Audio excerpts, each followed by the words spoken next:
the book of 2 Corinthians, chapter 2 and verse 11, and it reads, "Least Satan should get an advantage of us, for we are not ignorant of his devices." Let's read this in NLT as well.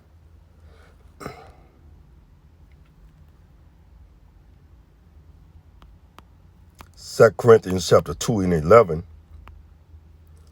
in the NLT, and it reads, "So that Satan will not outsmart us, for we are familiar with his evil schemes." First and foremost, I want to give our honor, our glory, our praise to the Heavenly Father, Yahweh, Bahashim, Yahweh Shai, Bahashim, Rakah Hakwadash.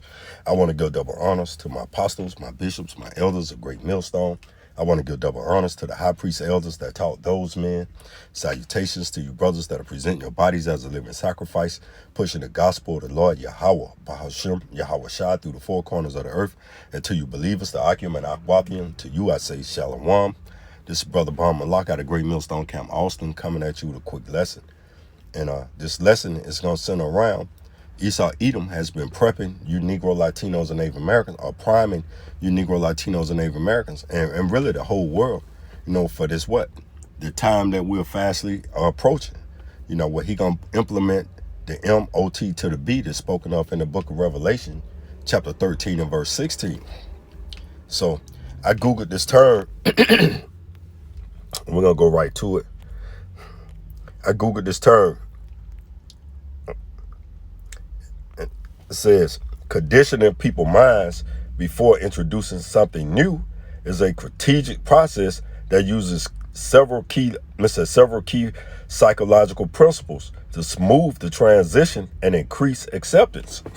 So Esau Edom, and one of the process to accept the smooth transition was, I Googled also, when was the first time the mass usage of credit cards began to take off in the late 1950s and early 1960s, spurred by the launch of Bank AmeriCard,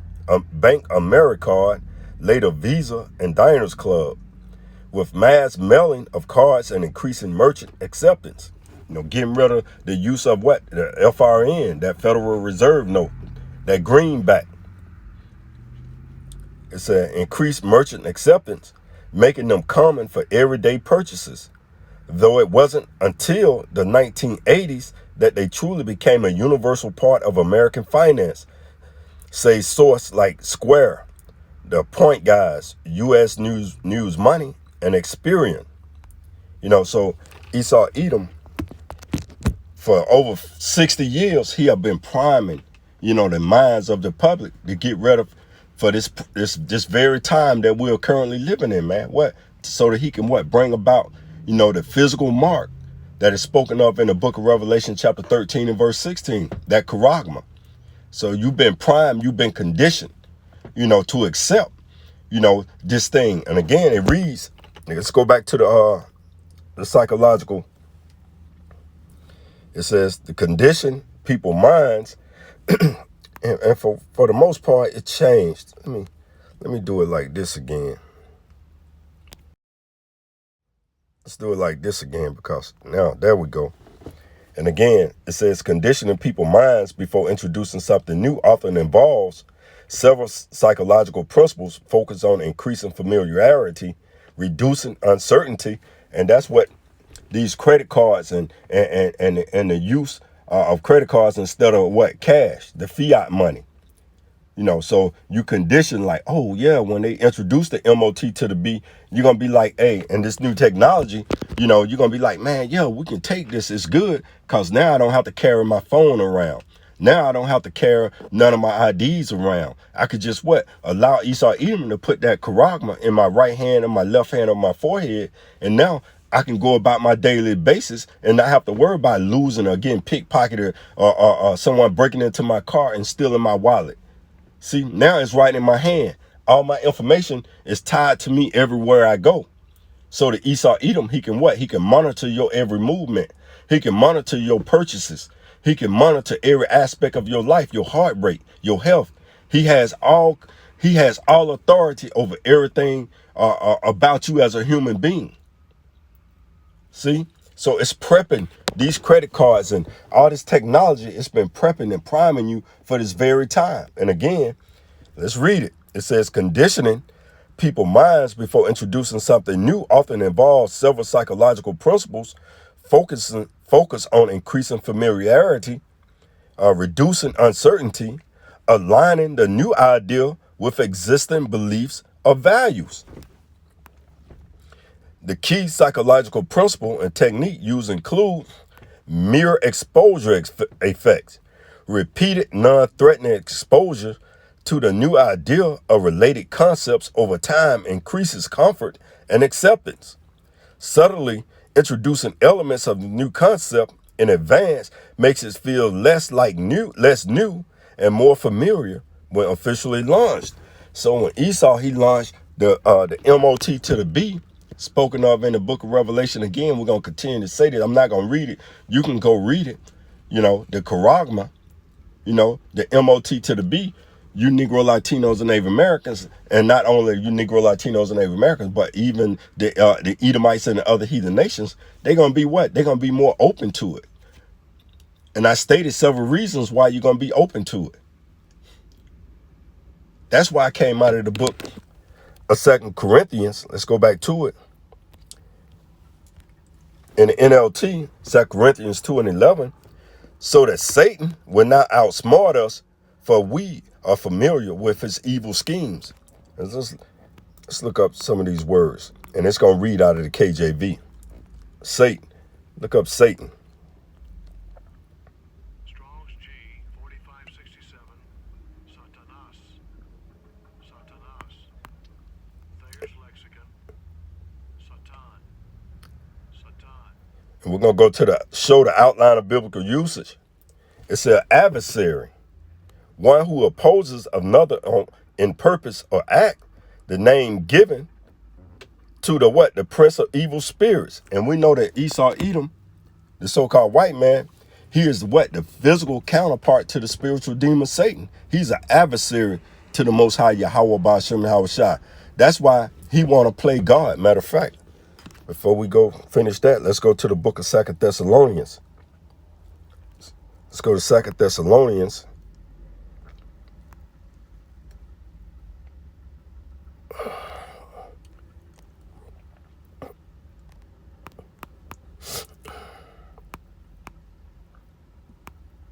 We're going to get this in the KJV.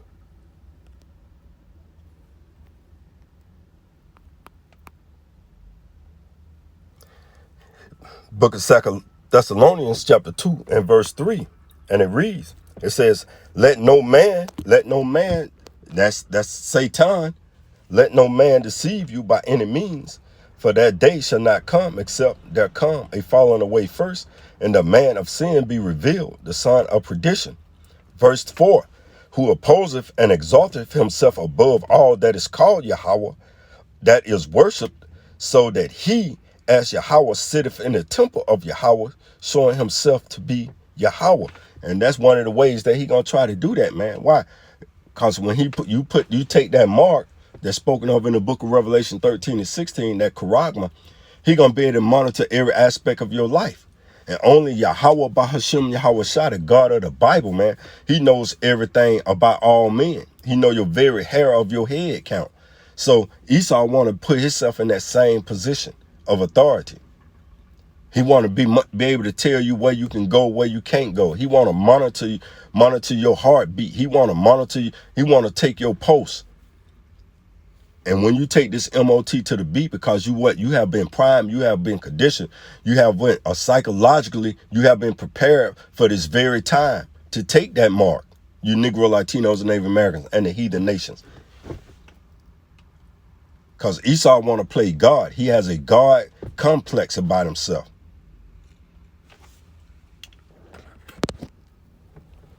So let's go back. Let's go back to 2 Corinthians chapter 2.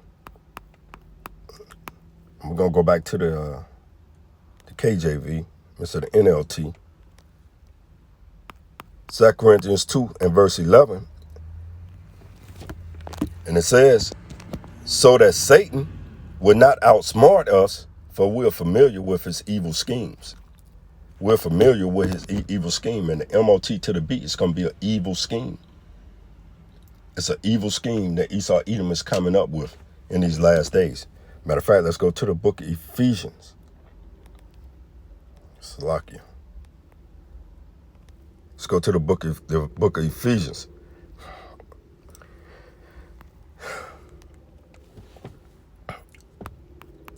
The book of Ephesians, chapter 6 and verse 10. We're going to read it in NLT. It said, a final word, be strong in the Lord, Yahweh B'Shem Yahushua, and in his mighty power. Put on all Yahweh's armor so that you'll be able to stand against all the strategies of the devil. For we are not fighting against flesh and blood enemies, but against the evil rulers and authorities of unseen world, against mighty powers in this dark world, and against evil spirits in the heavenly places. Verse 13, therefore put on every piece of Yahweh B'Shem Yahushua's armor, so you'll be able to resist the enemy in the time of evil. Then after the battle, you will still be standing firm. So you got to put on what? This whole armor. What is this truth? This wisdom, knowledge, understanding of the Holy Scriptures, man. You got to put this on so that you'll be able to be still standing, in the time of Esau's fall. In the time of Esau's fall, you're going to be able to be standing still because what? You don't resist it. You ain't psychologically conditioned, to receive that MOT to the beat that's spoken of in the book of Revelation 13 and 16, man. Matter of fact, and we're going to close it out here. Let's go to the book of We're going to go to the book of St. Luke, the 10th chapter. But I want this in the KJV. The book of St. Luke, chapter 10, and we're going to go to verse 18.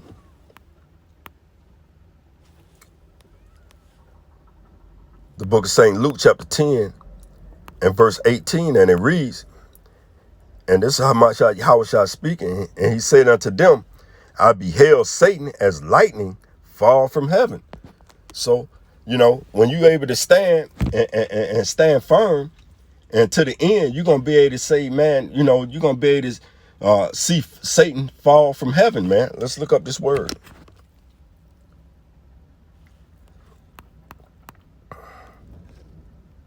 We already looked up Satan. Strong's G 4567. Satanas. Satanas. Thayer's lexicon. Satan. Satan. We're just trying to prove this is an adversary. Again, the outline of biblical usage, what? An adversary, one who opposes of another in purpose or act. So Esau Edom, he opposes every word of the Holy Scriptures in purpose and act. A name given to the prince of evil spirits. We already read this. Invertebrated adversary of Yahweh and Hamashiach Yahushua. It says what? It says he incite apostasy, and that's a beautiful word because what? What the apostle to Harkon this year? The year of apostasies, sellout, and agents. Apostasy. It said the worship of idols are said to be under his control. And you Negro, Latinos, and Native Americans, y'all what? Worship JC, Caesar Borgia. Y'all worship all these idols. And Esau Edom, he present these idols before you Negro, Latinos, and Native Americans, man. Let's go down to let's look at it in the Strong's definition. Pretty much going to say the same thing. The accuser, what's that? Revelation 11, the accuser. He's the accuser of our brethren, the devil, Satan. What is that? Matter of fact, let's go to it. Accuser. Let's go to the book of Revelation. Salakia.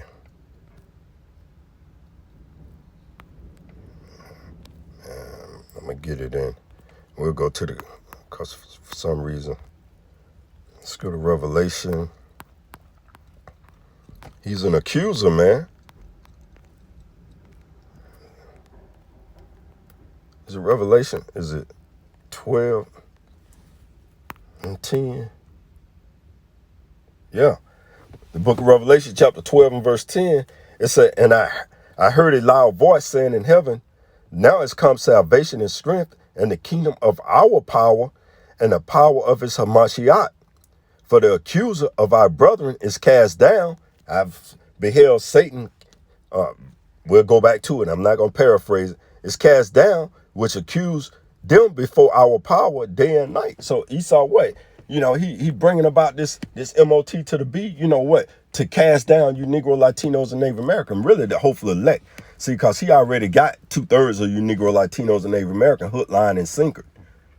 He's trying to get cast. He's trying to get the elect, you know, to take this technology. He's trying to psychologically prime us, you know, to condition you. And he's been doing it for over 60 years to take, you know, this MOT to the B that's spoken of in the book of Revelation. So if we go back to St. Luke,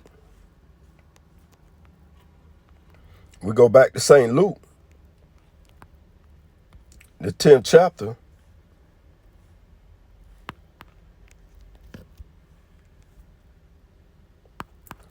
and 18, and it reads, and he said unto them, I beheld Satan as lightning fall from heaven. This Esau Edom being cast out of his rulership. So I pray this lesson been edifying. I want to give our honor, our glory, our praise to the Heavenly Father, Yahweh, Ba'ashem, Yahweh Shai, Ba'ashem, Rekah HaKodash.